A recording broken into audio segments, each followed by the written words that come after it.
Hello student, मेरा नाम है अनिल साधवानी और हमारा इस चैनल पर हम चैप्टर 0 पढ़ रहे थे, जिसमें हमने आपको रिएजेंट स्टार्ट किए थे और ये हमारी 4th क्लास।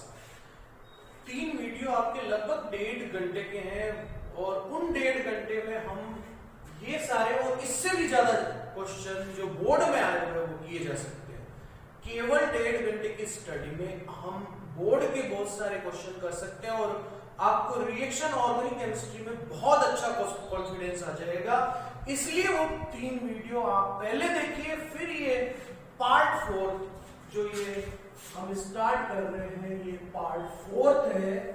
इस पार्ट 4 को देखने से पहले आप उन 3 वीडियो को आप जरूर देखिए, फिर स्टार्ट कीजिए, तो आपको बहुत अच्छा लगेगा कि हाँ, हमें कॉन्फिडेंस आ रहा है केमिस्ट्री के अंदर। तो मेरा एक रिएजेंट था, जो मैं नेक्स्ट रिएजेंट ले रहा हूँ वो मैं ले रहा हूँ AgCN। जैसे हमने KCN रिएजेंट लिया था, वैसे ही हम ये क्या ले रहे हैं, AgCN। ये रिएक्शन करता है हैलोजन पे। हैलोजन आप जानते हैं, क्लोरीन, ब्रोमीन इस तरह के होते हैं। ये हैलोजन पर रिएक्शन अभिक्रिया करता है और ये X को NC में चेंज करता है। NC मतलब आइसोसाइनाइड में चेंज करता है, X को आइसोसाइनाइड में परिवर्तित कर देता है। जैसे मैं आपको बोर्ड में 2 आई हुई रिएक्शन को डिस्कस कर रहा हूं, उसका जरूर रीजन अभी डिस्कस नहीं कर रहे हैं क्योंकि हम रिएजेंट पे फोकस कर रहे हैं। तो ये दोनों रिएक्शन हैं जो बोर्ड में आई हुई है। जैसे तो इन दोनों रिएक्शन में क्या है, KCN जो होता है वो एक आयोनिक कंपाउंड होने की वजह से ये साइनाइड देता है और Ag के जितने भी कंपाउंड हैं वो कोवलेंट कंपाउंड होते हैं, सहसंयोजी कंपाउंड होते हैं। इसलिए इसमें लोन पेयर का इफेक्ट, लोन पेयर का अटैक होता है, तो ये NC देता है। इसलिए आपको सबसे इंपॉर्टेंट है कि ये तो आपको साइनाइड देगा, लेकिन ये आपको आइसोसाइनाइड देगा। दिखने में रिएक्शन दोनों ही एक जैसी होती है। जो बच्चे इस रिएक्शन में मिस्टेक नहीं करते, इस रिएक्शन में इस तरह से मिस्टेक कर देते हैं कि इसमें प्रोडक्ट साइनाइड बना देते हैं, ये भी बोर्ड की आई क्वेश्चन है। तो यहां पे जो प्रोडक्ट बनेगा R के साथ क्या बन गया, CN, साइनाइड। साइनाइड में ट्रिपल बॉन्ड होता है, ये रिमूव हो गया KX। अब R के साथ यहां बनेगा आपका NC, आइसोसाइनाइड बन रहा है, फिर रिमूव हो जाएगा आपका AgX। तो इस तरह से हाथ जो हम रिएजेंट ले रहे हैं, हमने KCN रिएजेंट पहले पढ़ रखा है, आज जो हम रिएजेंट ले रहे हैं वो ले रहे हैं AgCN। तो जिस तरह से हमने इसके कुछ एग्जांपल ले लेते हैं, ये X है। इस AgCN की जब रिएक्शन आए तो Ag सबसे पहले आप याद रखेंगे कि ये कोवलेंट कंपाउंड है। तो कोवलेंट कंपाउंड यहां से बॉन्ड ब्रेक नहीं करता है, ये बॉन्ड क्या से ये कहेगा कि मैं अटैक करूंगा। साइनाइड कार्बन अटैक नहीं करके नाइट्रोजन अटैक करेगा। अब नाइट्रोजन का जब अटैक होगा तो ये उल्टा पलटी खा जाएगा। तो इंपॉर्टेंट पार्ट है, ये क्या खा जाएगा, पलटी खा जाएगा और ये आपको दे देगा साइनाइड की जगह आइसोसाइनाइड। तो प्रोडक्ट क्या बन गया, CH3 CH2NC, CH3 CH2NC। तो अगर आप कॉन्सेप्टुअल केमिस्ट्री पढ़ रहे हैं, कॉन्सेप्ट क्लियर है, तो आपको लगेगा ही नहीं कि यार इसको लर्न करना पड़ रहा है। जैसे आपने स्टार्ट किया सोचना कि ये Ag का है, तो Ag कैसा कंपाउंड है, सहसंयोजी है, कोवलेंट है, तो नाइट्रोजन कहेगा मैं अटैक पहले करूंगा, तो लोन पेयर का अटैक पहले हो जाता है, तो ये पलटी कर जाता है, रिवर्स हो जाता है, और रिवर्स होने के बाद प्रोडक्ट जो हो जाता है CH3 CH2NC बनता है। तो CH3 CH2NC बना और साथ में रिमूव क्या हो गया, KX। अब कुछ रूल NC के भी हैं जो हमें एप्लीकेबल करने पड़ते हैं। तो फर्स्ट, NC किस तरह से रिएक्शन कर रहा है, इसका कंप्लीट हाइड्रोलाइसिस आता है, वाटर से रिएक्शन आती है। अब आप और एक इसका रिडक्शन आता है। ये दोनों पार्ट आपके एप्लीकेशन पार्ट में है, जो हम जब एप्लीकेशन पार्ट लेते हैं, क्वेश्चन लेते हैं, तो उसमें आता है। तो इसमें आप सिंपल सी बात देखिए कि N की नेगेटिविटी, N जो है आपको लगेगा कि वो किससे रिएक्शन करेगा, H से। तो इसको लर्न करने की कहीं जरूरत नहीं पड़ी। तो N किसके साथ चला गया, N चले गया और ये चेंज हो गया NH2। NH2 आप जानते हैं एमीन है, ये क्या है आपका एमीन। और ये जो कार्बन है इस OH के साथ मिलके अगर आप काउंटिंग करेंगे तो ये फॉर्मिक एसिड बन रहा है। तो ये जो C है वो OH के साथ मिलके फॉर्मिक एसिड प्रोड्यूस कर रहा है। और इस रिएक्शन को देखें, इसमें आप सिंपल कार्बन नाइट्रोजन और कार्बन का बॉन्ड सिंगल कर दें और नाइट्रोजन की वैलेंसी और कार्बन की वैलेंसी दोनों की संयोजकता देखें। नाइट्रोजन की वैलेंसी या संयोजकता कितनी है हम सब जानते हैं कि इसकी वैलेंसी 3 है, तो एक इधर कोई R लगा हुआ है तो इसकी वैलेंसी कितनी खाली है 1। कार्बन की वैलेंसी सब जानते हैं कि ये कितनी वैलेंसी है 4। तो अपने पास H कितने हैं 4 है, तो एक H इधर आ जाएगा और 3 H इधर आ जाएंगे, तो एक H इधर आ गया और 3 H इधर आ गया, तो प्रोडक्ट किसमें चेंज हो गया R NH और CH3 में। अभी मैं ये R हटा देता हूं तो आपको ये कॉमन बात समझ में आ जाएगी, एक H इधर जा रहा है और 3 H उधर जा रहा है और कुछ भी लर्न नहीं करना है, कार्बन की वैलेंसी ध्यान रखनी और वैलेंसी ध्यान रखकर भी हम इस रिएक्शन को कर सकते हैं। एक बार मैं आपको वापस रिवाइज कर देता हूं कि हमने आज जो रिएजेंट नंबर 9 लिया है वो AgCN है। AgCN हैलोजन पे रिएक्शन करता है जैसे KCN करता है, लेकिन ये हैलोजन को NC में चेंज करता है। और नेक्स्ट इसकी जब रिएक्शन कर रही है, ये जो बोर्ड में आई हुई रिएक्शन है,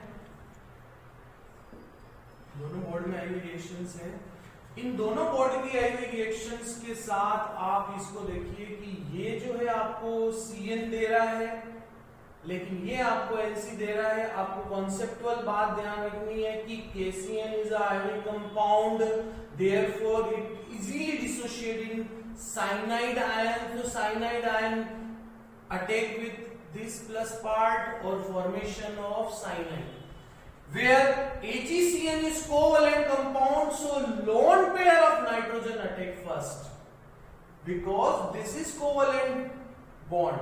तो covalent bond को टूटने में तो क्या है कि time more required to break covalent bond, so lone pair of nitrogen attack first। तो ये उल्टा हो जाता है और NC आ जाता है। तो आपको ये याद रखना है कि AgCN कोवलेंट है, नाइट्रोजन का अटैक होगा, नाइट्रोजन का अटैक होगा, NC हो जाएगा, ये हो जाएगा आपका NC। देखिए CH3 CH2 CN की जगह ये क्या हो गया NC। अब आपका ये रिएक्शन है, देखो आप इलेक्ट्रोनेगेटिविटी सिंपल से रूल से अप्लाई करें तो NH के साथ जाएगा तो ये NH2 हो गया।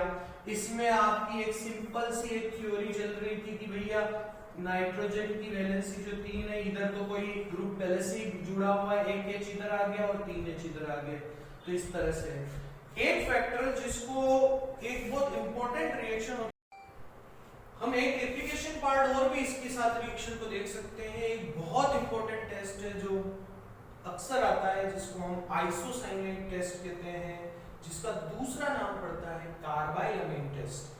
कार्बाइल अमाइन आइसोसाइनाइड का IUPAC नेम ही है, तो आइसोसाइनाइड और कार्बाइल अमाइड दोनों ही वर्ड एक है।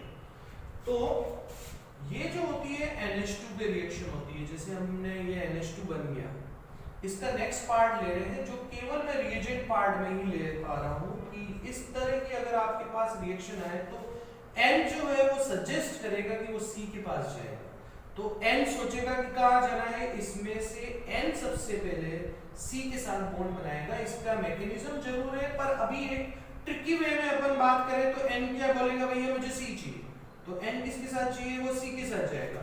तो आप इस समय जो प्रोडक्ट बनाएंगे वो क्या बन जाएगा NC, जिसको हम आइसोसाइनाइड कहते हैं। आइसोसाइनाइड की स्मेल वेरी अनप्लेजेंट स्मेल होती है, टायर जलने जैसी स्मेल होती है और इसको लेबोरेटरी में परफॉर्म करने के लिए मना किया जाता है, क्योंकि ये टेस्ट जब लेबोरेटरी में परफॉर्म किया जाता है तो इतनी ज्यादा स्मेल होती है कि स्टूडेंट को लेबोरेटरी तक भी छोड़नी पड़ सकती है, क्योंकि ये स्मेल बहुत पंजेंट होती है, सहन नहीं हो पाती है।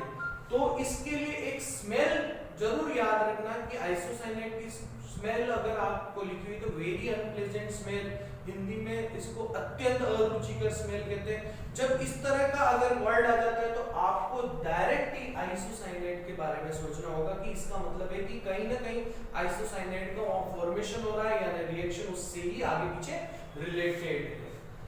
ठीक है, तो वापस बता रहा हूँ, आइसोसाइनेट में NH2 पे हो रही है, N सजेस्ट करेगा कहाँ जाएगा, वो C के पास, N कहाँ जाना चाह रहा है, वो C के पास जाना चाह रहा है, और प्रोडक्ट आइसोसाइनेट है जिसकी स्मेल क्या होती है, वेरी अनप्लेजेंट स्मेल है।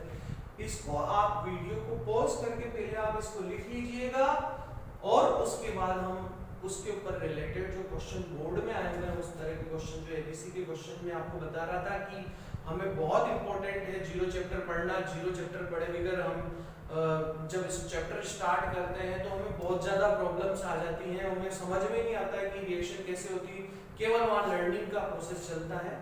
तो अब हमें आप सबसे पहले इसको पॉज करके लिख लीजिए, और उसके बाद हम स्टार्ट कर रहे हैं इसकी एप्लीकेशन पार्ट। जो मैंने अभी तक आपको रिएजेंट लिए उन रिएजेंट का एप्लीकेशन पार्ट ले रहे हैं, कुछ क्वेश्चंस करा रहा हूँ। इन क्वेश्चंस को आप अगर एक बार लिखकर अगर आप बिना देखे करेंगे तो आप सारी चीजें समझ जाएंगे, और उसके बाद भी मैं आपको कुछ क्वेश्चंस दे दूंगा, उनको सॉल्व कीजिएगा। जैसे हम PCl5 के बारे में आपको पता होगा कि अब मैं अगर आपको बताऊं तो PCl5 के बारे में बता सकता हूं कि ये जो होता है वो OH को Cl में चेंज करता है। ये एक डिवीजन तरह से चलेगा आपका कि PCl5 का वर्क क्या है, ये OH को किस में चेंज कर रहा है, Cl में। तो कुल मिलाकर आपको पता है ये Cl ले रहा है और इसको हटाएगा, इस OH की जगह आपका Cl आ गया, तो आपको PCl5 का वर्क पता पड़ गया भैया कि OH की जगह क्या ले रहा है, Cl। तो नेक्स्ट हमारा जो प्रोडक्ट बनेगा वो क्या बनेगा, CH3CH CH3Cl, ये बना। अब KCl का डिस्कशन तो तुम्हें पता है कि वेरी कॉन्सेप्चुअल बात, दिस इज आयनिक कंपाउंड, ये आयनिक यौगिक है, ये प्लस बनेगा, ये माइनस बनेगा। आप हमेशा याद करें रखना, सोडियम और पोटेशियम S ब्लॉक से रिलेटेड है। S ब्लॉक के जितने भी कंपाउंड होते हैं वो मेजॉरिटी में आयनिक कंपाउंड बनाते हैं, उनका मीडियम एक्वस आते ही उसका आयनाइजेशन हो जाता है, तो ये आयनिक कंपाउंड बनेगा, और ये आपको देगा Cl, और प्रोडक्ट बनने वाला है इस Cl की जगह आप रिप्लेस कर क्या लाने वाले हैं, Cl लाने वाले हैं। इसके बाद ये एप्लीकेशन पार्ट देखिए कि AgCl मैंने क्वेश्चन ऐसे बोर्ड में ये आया था, मैंने इसको मर्ज किया है क्योंकि आपको कॉन्सेप्चुअल बात समझ में आए कि AgCl is a ion covalent compound, सहसंयोजी यौगिक है। तो और अभी तक आपको ये याद हो गया कि अरे लोन पेयर नाइट्रोजन का अटैक करेगा, Ag कहेगा भैया लोन पेयर के पास जाओ, तो लोन पेयर का अटैक करेगा तो कंपाउंड अब NC बनने वाला है। अब इस Cl की जगह रिप्लेस होकर आपके पास जो प्रोडक्ट बनेगा वो आइसोसाइनाइड कंपाउंड बनेगा, किस तरह से बनेगा, ठीक है। तो नेक्स्ट अगर मैं वापस आपको रिवाइज करूं तो आपको पता है इस OH की जगह क्या आ गया था, Cl। ये क्या दे रहा है, Cn, तो इस Cl की जगह क्या आ गया था, Cl। ये दे रहा है NC, AgCl है तो NC, तो इस Cl की जगह क्या आ गया है, NC। पर आप ये सब समझ में जरूर आ रहा होगा, पर वीडियो 1 2 3 आपको लगभग 130 मिनट्स देने हैं, 1 आवर 30 मिनट, तो आपके कॉन्सेप्ट बहुत अच्छे हो जाएंगे। प्लीज आप उन तीनों वीडियो को देखिए, आपको 100% ऑर्गेनिक केमिस्ट्री में कॉन्फिडेंस आएगा जब अपन चैप्टर इसके ऑर्गेनिक केमिस्ट्री के शुरू करेंगे और फिजिकल के भी शुरू करेंगे, तो आप एक सिस्टमैटिक मैनर में जा रहे होंगे। फिजिकल केमिस्ट्री का भी पढ़ने का एक सिस्टमैटिकल मैनर होता है, और उसी तरह से ये ऑर्गेनिक केमिस्ट्री का सिस्टमैटिक मैनर है। आपको ये पता है ब्रोमीन और KOH ये रिपीटिंग में आपके बोर्ड लेवल पे क्वेश्चन आया हुआ है। सिंपल आपको पता है ये CO को खा रहा है, ये CO हटा देता है, ठीक है। CO क्यों हटा रहा है वो नहीं, हम रिएजेंट पढ़ते समय कॉन्सेप्चुअल कम बात कर रहे हैं, लेकिन ये बात जरूर ध्यान रखना कि CO को ये हटा देता है। ये रीजन आपको जब हम चैप्टर पढ़ेंगे तो आपको और क्लियर होता जाएगा कि CO हटा रहा है। तब तक आपको दिमाग में होगा कि CO हट रहा है, तब मेरे से आप क्वेश्चन भी कर सकते हैं कि भैया CO क्यों हट रहा है, तब अपन और रीजनिंग क्वेश्चन पे चले जाएंगे। CH3NH2 में चेंज होगा, तो यहाँ पर ये CO खा रहा है, CH3NH2 है, और आपको पता है ये NH2 को चेंज करता है। अगर मैं एक कार्बन ले रहा हूँ तो ये एक्सेप्शन केस है, NH2 को ये ईथर में चेंज करेगा CH3OCH3। ये हमने HNO2 का एक्सेप्शन पढ़ा था लास्ट केस में कि अगर एक कार्बन है तो ये ईथर में चेंज होगा। इसी का मैं एक क्वेश्चन और बना देता हूँ, सेकंड ए लिख करके कर लेता हूँ कि जैसे मान लो CH3 CH2 अमाइड है ये, अगर इसकी रिएक्शन Br2 + 4KOH के साथ आती है और उसके बाद HNO2 के साथ आती है तो दोनों में प्रोडक्ट बनते हैं अलग। यहाँ पे आपको पता है कि ये CO को हटा देगा, ये सेम रिएक्शन जैसे यहाँ CO हट रहा था तो प्रोडक्ट इस CO को पढ़ो ही मत, तो क्या पता बच रहा है आपके पास CH3 CH2 NH2, तो यहाँ पे बच रहा है CH3 CH2 NH2 बच रहा है। और N अब रूल आपका सिंपल सा चलता है, इसमें एक्सेप्शन ये N2 रिमूव हो जाता है, H2 रिमूव हो जाता है, यहाँ OH आ जाता है तो NH2 किस में चेंज हो जाता है, वापस देखिएगा N2 रिमूव हो जाता है, H2 है वो O के साथ तो यहाँ रह जाता है OH, तो वो चेंज हो जाता है CH3 CH2 OH में, ये चेंज हो जाता है CH3 CH2 किसमें OH के अंदर चेंज हो जाता है। अब NaOH और KOH दोनों ही रिएक्शन सेम करते हैं, सोडियम और पोटेशियम की रिएक्शन सेम होती है तो सेम यहाँ पे भी ये C हो जाएगा। तो KOH और NaOH से आप कंफ्यूज मत होना कि यहाँ रिएक्शन चेंज होगी, इनमें कोई रिएक्शन चेंज नहीं होगी, यहाँ पे ये CO हट जाएगा और प्रोडक्ट यहाँ पे क्या बनेगा CH3NH2 बनेगा। और अभी 2 मिनट पहले कहा था कि N किसके साथ जाना चाहेगा, N वैसे N के साथ जाता है लेकिन N उसके बाद किससे जाना जाएगा, C के साथ। तो यहाँ पे जो प्रोडक्ट बन रहा है आपका बन रहा है NC को हम आइसोसाइनाइड कहते हैं, इसकी स्मेल कैसी होती है, वेरी अनप्लेजेंट, अत्यंत अरुचिकर।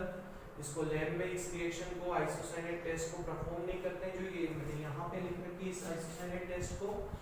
इसके बाद आप जैसे इसको रिएक्शन देखिए, 2 मिनट पहले अपन ने इस रिएक्शन को यहाँ पे किया था, वैसे ही ये रिएक्शन है कि N किसके साथ जाने वाला है, N के साथ जाने वाला है, H किसके साथ जाने वाला है, O के साथ जाने वाला है। तो हमारे पास रिमेनिंग पार्ट कहाँ रहेगा, ये बनेगा OH, तो ये बनेगा आपके पास प्रोडक्ट जो बना यहाँ पे क्या आ जाएगा, OH आ जाएगा। कल आपने ऑक्सीडेशन देखा था, वापस देखिए N के साथ जा रहा है, H O के साथ जा रहा है, तो हमारे पास ले रहा है क्या, OH। अब ये जो एल्डिहाइड पार्ट है, ये एल्डिहाइड जो है इसका एल्डिहाइड का जब ऑक्सीडेशन होता है वो किसमें चेंज होता है, एसिड में। एल्डिहाइड का ऑक्सीडेशन होता है वो चेंज हो जाता है एसिड में। ये कल के रिवीजन पार्ट में आप जरूर देखिएगा। अब ये सोडा लाइम आपको पता है NaOH/CaO को हम सोडा लाइम कहते हैं। सोडा लाइम का कल यूज बहुत इंपॉर्टेंट लिया था कि एक कार्बन को रिड्यूस कर देता है, यानी ये CO2 को हटाता है। NaOH/CaO क्या हटा देगा, CO2 को हटाएगा, इसका मतलब है इसके ऊपर H रहेगा, बाकी सब ये CO2 में हो जाएगा, यानी ये किसका फॉर्मेशन हुआ, बेंजीन का फॉर्मेशन हुआ। ठीक है, तो सोडा लाइम किसको हटा रहा है, CO2 को। वापस देखिए एल्डिहाइड का ऑक्सीडेशन हुआ CHO में, CHO से क्या चला गया, CO2 चला गया, CO2 कौन रिमूव कर रहा है, सोडा लाइम। तो सोडा लाइम का रूल है CO2 को हटाता है, तो ये CO2 हट जाएगा। तो अगर आप ध्यान से सुनेंगे तो पिछले वाले लेक्चर को अगर नहीं भी देख रहे हैं, कम देख रखा है, तो आपको ये ध्यान रहेगा सोडा लाइम किसे कहते हैं, NaOH/CO2, वो एसिड के CO2 को हटा देता है, एसिड के CO2 को हटाएगा, ये बेंजीन में चेंज हुआ।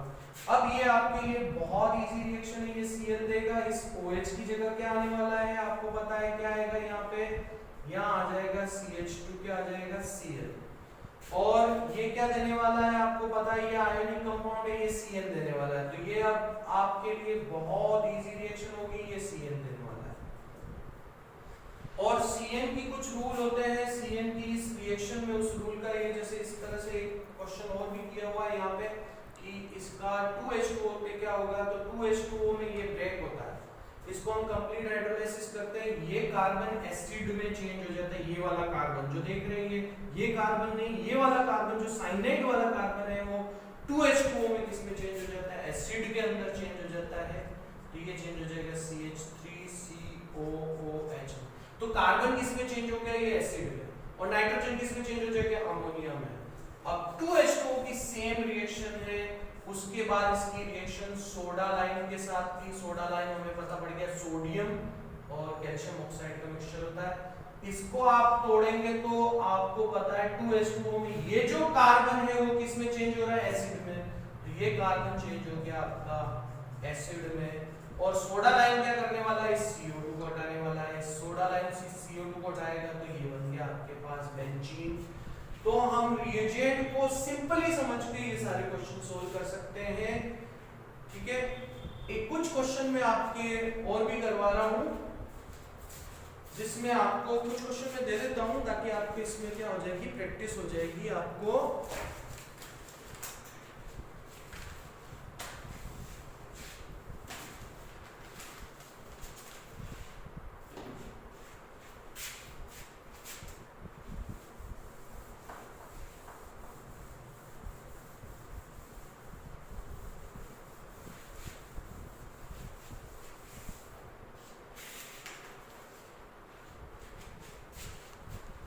जैसे ये देखिए,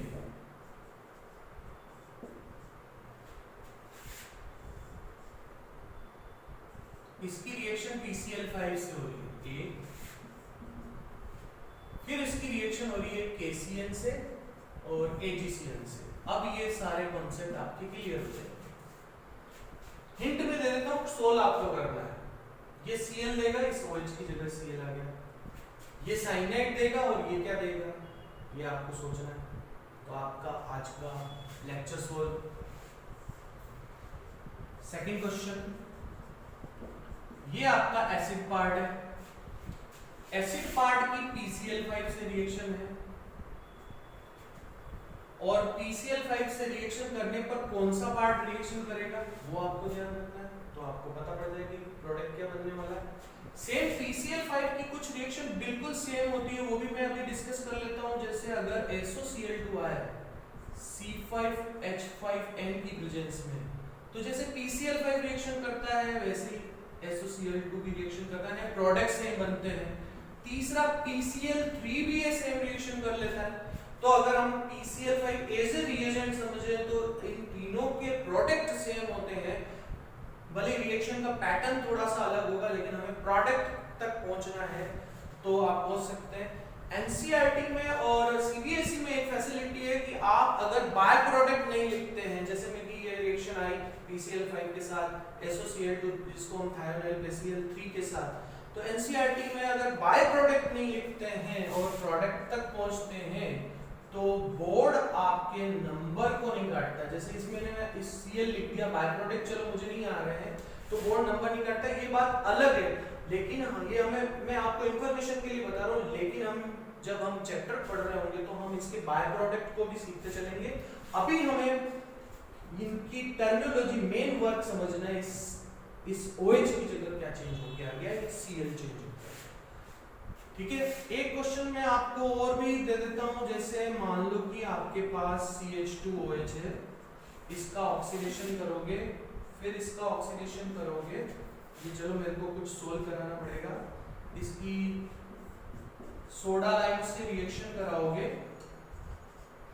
और एक हम इसकी रिएक्शन कराएंगे PCl5 से और या SOCl2 से या PCl3 से, तो प्रोडक्ट हम थोड़ा सोच सकते हैं। जैसे ऑक्सीडेशन आपको पता है, ऑक्सीडेशन मैंने आपको ऐसे बताया है कि 1 डिग्री अल्कोहल कहते हैं CH2OH को, तो ध्यान रखिए CH2OH 1 डिग्री अल्कोहल है। जब इसका ऑक्सीडेशन हुआ तो ये किस में चेंज होगा, CHO में, एल्डिहाइड में, और वापस जब इसका ऑक्सीडेशन होता है तो ये किस में चेंज होता है, एसिड में। तो CHO में और एसिड में सेम, यहाँ पे भी देखिए ये पार्ट इंटैक्ट रहेगा, इस पार्ट में कोई चेंज नहीं आ रहा है, रिएक्शन पार्ट ये है। तो CH3 किस में चेंज हो गया, CHO में। फिर वापस ये जो पार्ट है आपको पता पड़ रहा होगा कि ये किस में चेंज हो जाएगा, एसिड में। अब आप जानते हैं कि ये तो अब चलो एक प्रैक्टिस होगी। अब सोडा लाइम के बारे में तो आपको बहुत अच्छी तरह से नॉलेज है, इस लेक्चर में भी समझ में आ गया होगा कि ये डिक्रीज 1 का कार्बन एटम CO2 रिमूव करता है और इस तरह से हमारे पास CH4 बन गया, CH3 और ये H मिल के क्या बन गया आपके पास, CH4 बन गया। PCl5 के बारे में आप जानते हैं, आप PCl5 SOCl2 PCl3 all change OH into Cl, तो CH3COCl में चेंज होगा। एक बार वापस देख लीजिए, इन तीनों में OH ने Cl को चेंज किया था, इसमें CHO में चेंज किया था। मैंने इसको सोल्व करवा दिया है, आप इसको वापस करके देखिए तो आपको बहुत अच्छा कॉन्फिडेंस आएगा। कुछ ही क्वेश्चंस करने पर आपको ऑर्गेनिक केमिस्ट्री में अच्छा आ जाएगा। आज हम वीडियो में इतना ही रख रहे हैं, कल भी हम इसकी एप्लीकेशन पार्ट में जाएंगे और कल एक बहुत इंपॉर्टेंट रिएजेंट है ग्रिग्नार्ड रिएजेंट, जिसको ग्रिग्नार्ड अभिकर्मक के नाम से जाना जाता है। ये ऐसा रिएजेंट है जो R&D में इसमें वर्क करते हैं, रिसर्च एंड डेवलपमेंट में वर्क करते हैं, उनकी पोस्ट सबसे ऊपर होती है। मैं कल आपको R&D लैब के बारे में भी बताऊंगा, रिसर्च एंड डेवलपमेंट लैब और केमिकल कैसे बनते हैं उसके बारे में भी डिस्कस करेंगे। Thank you very much. आप कंटिन्यू स्टडी रखिए, हमारे पास सक्सेस जरूर आएगी। बहुत अच्छा, सबसे अगर नंबर लाने हैं तो आपको केमिस्ट्री जो है सबसे ऊपर रहती है, चाहे नीट में हो चाहे IIT में हो। कॉन्सेप्टुअल अपन सिस्टमेटिक चले तो हम उसके बाद बड़े कॉन्सेप्ट के ऊपर भी जा सकते हैं। Thank you very much.